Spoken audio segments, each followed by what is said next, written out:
Baik, bismillahirrahmanirrahim. Assalamualaikum warahmatullahi wabarakatuh. Alhamdulillah hari ini kita bisa bertemu kembali di proses pembelajaran IPA kelas 7 terkait tentang besaran dan satuan. Minggu lalu sudah kita bahas tentang besaran pokok ya, satuan-satuannya, lalu beserta alat untuk mengukurnya. Baik, hari ini kita akan belajar itu tentang besaran turunan. Ya, besaran turunan beserta satuan dan contoh-contohnya. Lalu yang berikutnya tujuan pembelajarannya yaitu untuk belajar tentang cara menggunakan menggaris, yang pertama untuk panjang, lalu yang berikutnya menggunakan mikrometer skrup ya, dan selanjutnya menggunakan neraca, cara bacanya termometer dan yang lainnya. Seperti itu. Ya, masih tentang besaran dan satuan. Ini yang pertama ada pengertian jenis besaran, sistem SI, sistem satuan internasional, lalu membaca alat-alat ukur dari besaran pokok maupun besaran turunan. Seperti itu ya. Mudah-mudahan hari ini bisa menyimak dengan baik dan bisa dipahami dari awal sampai akhir. Ya. Yang pertama itu contoh, ini ada kasus seorang perempuan, pelajar perempuan mengukur misalnya panjang meja. Mengukur panjang meja itu misalnya menggunakan satuan dari senti, itu 100 senti. Ketika dirubah dalam bentuk meter jadi berapa? Nanti harus bisa ya. Ini materi kelas matematika kelas dasar di SD. Nah, ini secara kita review minggu lalu pengertian besaran, lalu mengukur dan satuan. Besaran itu adalah sesuatu yang dapat diukur, memiliki nilai, dan pada umumnya memiliki satuannya apa. Lalu mengukur, nah itu mengukur itu adalah membandingkan besaran yang diukur dengan besaran sejenis yang ditetapkan sebagai satuannya. Misalnya mengukur tinggi, mengukur berat, mengukur luas, mengukur volume. Itu kan proses mengukur. Ini harus punya keterampilan mengukur. Lalu yang berikutnya ada namanya satuan. Satuan itu adalah ukuran suatu besaran. Ya, ukurannya apakah satuannya senti, kilogram, celcius, misalnya Kelvin atau yang lainnya. Itu satuan. Lalu nilai. Nilai itu adalah sesuatu yang dinyatakan dengan angka, itu nilai. Nilai misalnya angka 0,1, puluhan, ratusan, ribuan, bahkan jutaan, itu angka atau nilai. Nah, berikutnya jenis besaran. Ya, ada dua berdasarkan cara memperolehnya. Yang pertama itu ada namanya besaran fisika. Fisika diperoleh dengan cara pengukuran, yaitu besaran fisika. Contohnya panjang diukur menggunakan penggaris, itu fisika. Yang berikutnya ada namanya besaran non fisika. Besaran diperoleh dengan cara perhitungan. Contoh menggunakan kalkulator menghitung jumlah, itu non fisika. Nah, seperti itu ya. Berikutnya ini sudah kita bahas di minggu lalu, kita review aja untuk besaran pokok ya. Berdasarkan satuannya, besaran pokok itu yang pertama adalah besaran yang satuannya telah ditetapkan atau ditentukan terlebih dahulu. Nah, dalam fisika ada 7 besaran pokok. Biasanya kalau Bapak sering disingkat dengan SMP jiwa. S itu menunjukkan suhu. Nah, ini S. Ya, suhu. Yang M-nya itu massa, SMP, P-nya itu panjang. Lalu J itu jumlah zat, I itu intensitas cahaya, W itu waktu, A itu arus listrik, disingkat dengan SMP jiwa. Satuannya suhu, ingat Kelvin dalam satuan internasional. Alat ukurnya termometer. Lalu massa, kilogram, kg, neraca. Ya, panjang itu meter, ingat. Nanti ketika ada soal dalam bentuk senti harus dirubah ke dalam bentuk meter terlebih dahulu. Satuannya bisa mistar atau penggaris. Jumlah zat itu satuannya mol, alat ukurnya belum ada. Intensitas cahaya itu candela, CD singkatannya, itu lux meter. Ini untuk orang-orang biologi, misalnya mengamati intensitas cahaya pada suatu tumbuhan ya. Waktu itu skon, ini banyak digunakan oleh atlet ya atau pelatih. sekon itu stopwatch, lalu arus listrik itu oleh teknisi kelistrikan atau orang-orang teknik, ampere itu amperemeter. Nah itu ya, diingat SMP jiwa untuk mempermudah kalian memahaminya. Baik, hari ini kita masuk ke besaran turunan. Nah besaran turunan itu besaran yang diturunkan dari satu atau lebih besaran pokok, itu besaran turunan. Contohnya misalnya mencari luas. Luas itu kan lambangnya itu L. L itu ya luas. Sama dengan luas itu apa? Panjang dikali lebar. Nah, itu kan satuannya luas ya, atau satuannya meter per persegi, yaitu untuk luas. Diturunkan dari besaran pokok panjang. Panjang kali lebar itu luas. Yang berikutnya kecepatan. Kecepatan pun sama. Di fisika, kecepatan itu sama dengan V, kecepatan itu sama dengan massa dikali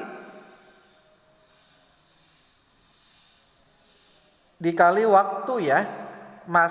Massa bukan dikali tapi dibagi. Mohon maaf, afwan, massa sama dengan kecepatan sama dengan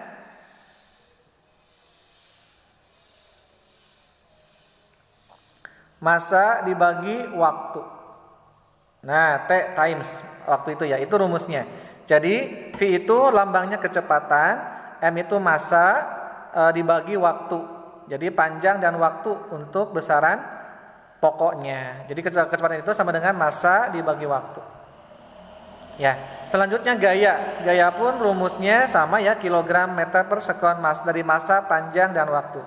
Yang berikutnya dari volume.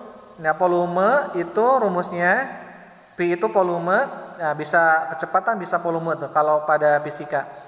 Panjang kali lebar dikali tinggi, yaitu volume. Ada luas, ada kecepatan, ada volume, ada massa jenis dan yang lainnya. Jadi selain SMP jiwa itu masuknya besaran turunan. Nah, itu ya. Baik, yang ketiga berdasarkan nilai dan arahnya. Besaran skalar ada namanya besaran skalar, besaran nilai dan arahnya. Itu adalah besaran yang cukup dinyatakan dengan besar nilai atau satuan saja. Contohnya apa? Besaran skalar itu panjang, massa dan volume, itu besaran skalar. Kalau besaran vektor itu adalah dinyatakan dengan nilai. Nah, ingat ya, kalau besaran skalar itu tanpa disertai dengan nilai ya. Kalau yang vektor itu besaran yang harus dinyatakan dengan nilai. Satuan dan arah. Contohnya vektor itu ada kecepatan, ada gaya dan perpindahan. Itu besaran vektor. Kalau yang skalar itu hanya panjang, massa dan volume. Baik, itu yang harus diingat ya. Berikutnya ada tentang sistem internasional. Nah, ada satuan ada dua macam, satuan baku dan tidak baku sudah kita bahas di minggu sebelumnya. Nah, satuan baku adalah satuan yang sudah diakui secara internasional. Misalnya meter, kilogram, liter dan sekon. Ada syaratnya. Satuan standarnya adalah ketika diukur itu nilainya tetap, dapat digunakan secara internasional, mudah ditiru, yaitu syaratnya. Kalau satuan tidak baku atau tak baku adalah satuan yang berlaku di daerah atau negara tertentu. Misalnya berapa gayung, berapa kaki, berapa tumbak, berapa depak, berapa hasta, berapa jengkal, itu satuan tidak baku.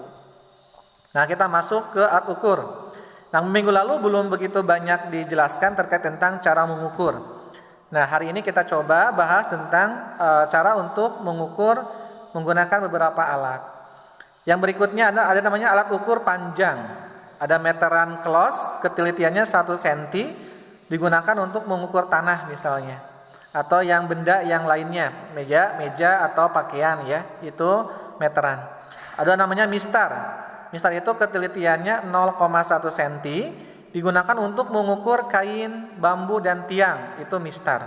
Ya, berapa tiang, misal bendera, berapa yang lainnya ya, bahan yang lainnya.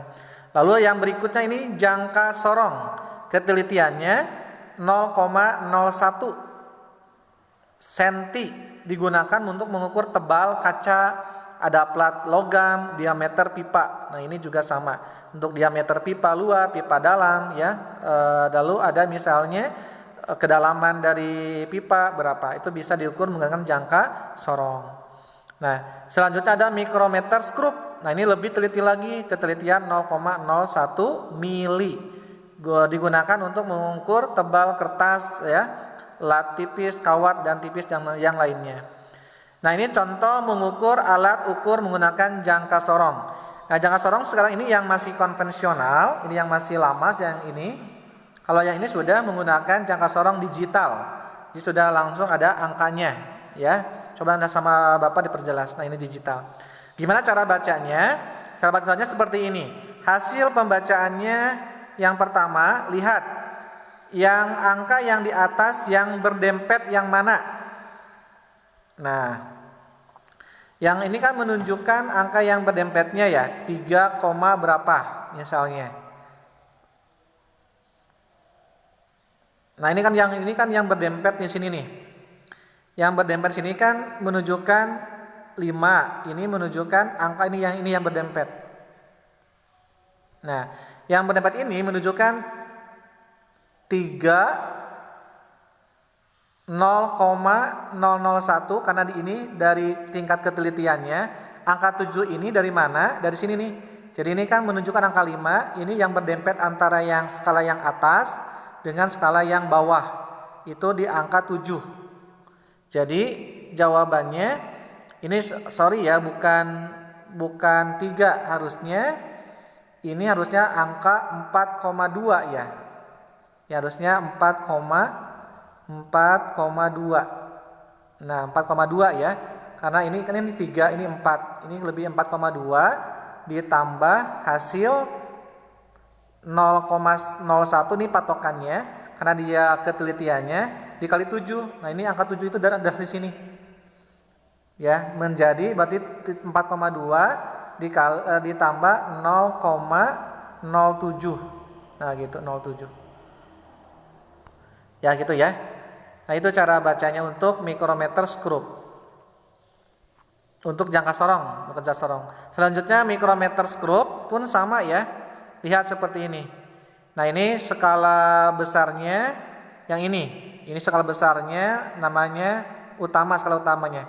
Menunjukkan di angka 13,5. Di sini 13,5. Nah, lalu yang berampitnya ini kan angka 15. Lalu di angka 2 tambah 2 berarti 0,17. Berarti jawabannya 13,5 ditambah 0,17. Hasilnya tinggal dijumlahkan. Berarti 13,5 ditambah 0,17. Ingat komanya ya, gini caranya. 13,5 ditambah, nah ini 5 ditambah ininya 0, nah komanya harus disejajarkan ya, 0,17. Nah, seperti itu. Jadi hasilnya 13,69. Nah, seperti itu untuk mikrometer skrup. Cara bacanya seperti ini. Ya, cari yang utamanya berapa? Oh, 13,5. Lalu yang itunya di pinggirnya berapa? 0,17. Nah, ini kan angka 17 pakai 0, depannya. Oke, selanjutnya coba kita praktek. Bacalah jangka sorong di bawah ini. Kira-kira nomor A. Ini mana cari yang pertama, yang mana yang berdempet? Nah, yang berdempet ini yang ini. Yang ini ya, yang berdempet. Benar? Jadi ini kan angka 4. Angka 4. Ini kan 4,5 di sini nih. Berarti ini berapa? 4,8 ya. Kan ini 5 di sini. 4,8. Ini yang berdempet yang ini. Berarti ini 4, ini 4,5 di sini, ini kan 4,5 yang ini. Ini berarti 4,8. 4,8 ditambah berapa? Ditambah yang tadi 0,01 dikali berapa? Ini angka 5 gitu. Jadi jawabannya nanti 4,8 ditambah 0,05 gitu Ya, itu jawabannya. Untuk yang nomor A berapa? Nah, yang B pun sama, cari yang berimpit yang mana? Ya, berimpit pun sama yang B. Ternyata ada di angka 5 ini yang berimpit. Jadi ini menunjukkan yang besarnya itu 5,8 ya. Ini 8 ditambah 0,05 gitu. Ya, seperti itu. Nah, untuk mikrometer skrup pun sama ya. Ini menunjukkan angka berapa yang berimpit. Ya, ini kan angka 1 ya. Angka 2, angka 3 ya. Berarti ini 3,5 ditambah 0,37 ya, 37. Nah, gitu. Ya. Seperti itu cara bacanya. Nah, ini alat ukur untuk massa kita bahas. Yang pertama ada neraca pasar atau duduk. Itu ketelitiannya 50 gram. Keterangannya bisa untuk gula, ketela dan lainnya. Ada neraca lengan, ya lengan 0,001 gram. Ini lebih ini untuk emas dan untuk perak biasanya ketika orang tua kalian, misalnya ibu-ibu membeli emas itu menggunakan neraca sama lengan ya, neraca sama lengan atau digital yang sekarang itu lebih akurat. Lalu neraca Auhaus itu 0,1 gram, massa bahan praktikum itu menggunakan neraca Auhaus ya. Nah ini. Lalu neraca elektronik ya, massa pada bahan elektronik, neraca lengan gantung ya, untuk hasil panen biasanya untuk dalam bentuk kuintal atau kilogram, itu neraca lengan gantung. Baik, selanjutnya alat ukur untuk besaran waktu, ada stopwatch 0,1 sekon mengukur periode getaran, lalu ada jam atom cesium 1 sekon akurasi waktu, lalu ada arloji 1 sekon informasi waktu. Terakhir ada yang berikutnya, ada namanya suhu, yaitu besaran yang menunjukkan panas, dingin suatu benda. Jadi suhu itu besaran yang menunjukkan panas, dingin suatu benda, tinggi rendahnya dinyatakan dengan derajat. Termasuk besaran pokok, alat ukurnya termometer, jenis termometer ada 4, itu ada namanya Celsius, Fahrenheit, Kelvin, dan Reaumur. 4 ini nama-nama orang, berdasarkan dia melihat suhu itu dalam keadaan panas, air yang dipanaskan mendidih, lalu air dalam keadaan membeku. Jadi proses pembekuan air dan memanaskan air. Itu 4 ini berbeda-beda hasil eksperimennya. Ada Celsius, Reaumur, Fahrenheit, dan Kelvin. Termometer bekerja berdasarkan sifat termometrik, yaitu sifat zat yang berubah bila suhunya berubah. Jadi termometer ini bersifatnya termometrik berdasarkan keadaan suhu lingkungan, sifatnya zat berubah ketika suhunya berubah. Nah, itu. Sifat-sifat termometer ada 4. Ada skalanya mudah dibaca, yang kalau kalian lihat sekarang kan ada digital ya, yang pakai ini suhu tubuh digital. Aman, lalu peka terhadap perubahan suhu, lalu jangkauan suhunya lebar. Nah, ini sifat-sifat termometer. Ada 2 jenis termometer, ada termometer keuntungan dan kerugiannya. Keuntungannya mudah dilihat karena ini termometer raksa ya. Termometer raksa itu mudah dilihat karena mengkilat, itu raksa. Tidak membasahi dinding, lalu volume berubah secara teratur, jangkauan suhunya lebar, terpanasi merata. Ada kerugiannya lebih mahal dibandingkan termometer alkohol, lalu tidak dapat mengukur suhu rendah, lalu zat beracun ketika pecah, itu raksa. Nah, itu ada 2 ya, zat cair yang pengisi pada termometer itu ada raksa sama alkohol. Mengapa tidak menggunakan air? Pertanyaannya, karena membasahi dinding kaca. Kalau air itu dia mudah menguap, lalu sulit dibaca karena tidak berwarna, lalu terdapat sifat anomali air. Nah, itu kenapa tidak menggunakan bahannya air raksa sama alkohol. Ini kalau pada termometer alkohol sama punya keuntungan dan kerugiannya. Keuntungannya harganya lebih murah. Ini banyak digunakan ketika praktikum, itu alkohol. Dapat mengukur suhu dengan teliti, tidak berbahaya, dapat mengukur suhu yang sangat rendah. Itu untuk termometer alkohol. Kerugiannya memiliki titik rendah sehingga pemakaian terbatas, ya tidak bisa mengukur suhu yang skalanya lebih besar. Lalu tidak berwarna sehingga sulit untuk membacanya, membasahi dinding kaca karena sifat alkohol itu sama mudah menguap. Nah, itu. Ini juga sama, ini termometer badan klinis. Nah, ini yang digunakan oleh kedokteran ya untuk mengukur suhu tubuh. yaitu termometer ruang atau dinding yang pinggirnya untuk mengukur suhu pada ruangan.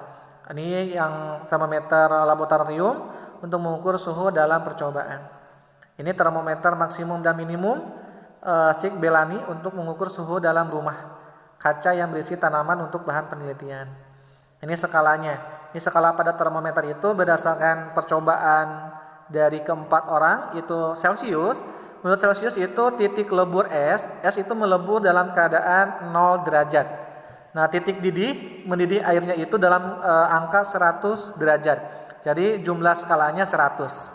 Tetapi pada Reaumur itu titik leburnya sama kayak Celcius 0 derajat.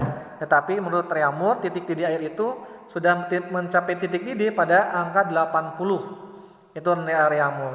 Nah, Fahrenheit percobaannya beda. Ternyata titik lebur es itu di angka 32 Fahrenheit. Tapi pada titik didih itu di angka 212. Jadi jumlah skalanya yang untuk Reaumur 80, untuk Fahrenheit 180. Nah, menurut Kelvin itu beda lagi. Titik lebur es itu 273 Kelvin. Titik lebur didihnya 373 sehingga mencapai angka 100. Nah, ini dari data percobaannya seperti ini. Nah, nanti untuk selanjutnya Bapak akan jelaskan terkait tentang perubahan suhu dari Celcius ke Reaumur, Celcius ke Fahrenheit, Celcius ke Kelvin dan sebaliknya. Ya, angka-angka ini sebagai penunjang, angka-angka yang ini nih. Angka-angka yang hari ini kita bahas itu sebagai dasarnya. Kalian tahu dari proses titik lebur, lebur es dan titik didih es. Lalu ada namanya jumlah skala. Baik, hari ini cukup sampai sini dulu tentang besaran dan satuannya. Yang mudah-mudahan bisa dapat dipahami. Untuk yang belum paham nanti boleh ditanyakan di grup atau di e-learning terkait tentang proses mengukur menggunakan jangka sorong dan mikrometer skrup ya, karena itu yang hari ini lebih ibaratkan lebih ke pengukurannya. Mudah-mudahan ada manfaatnya. Mohon maaf bila ada kekurangan dan kesalahannya. Mudah-mudahan bisa dipahami. Nanti boleh ditanyakan di sesi tanya jawab. Sekian dari Bapak hari ini. Kita tutup dengan bacaan hamdalah bersama-sama. Alhamdulillahirabbil alamin. Doa kafatul majid. Subhanakallahumma wa bihamdika astaghfiruka wa atubu ilaik. Wassalamualaikum warahmatullahi wabarakatuh.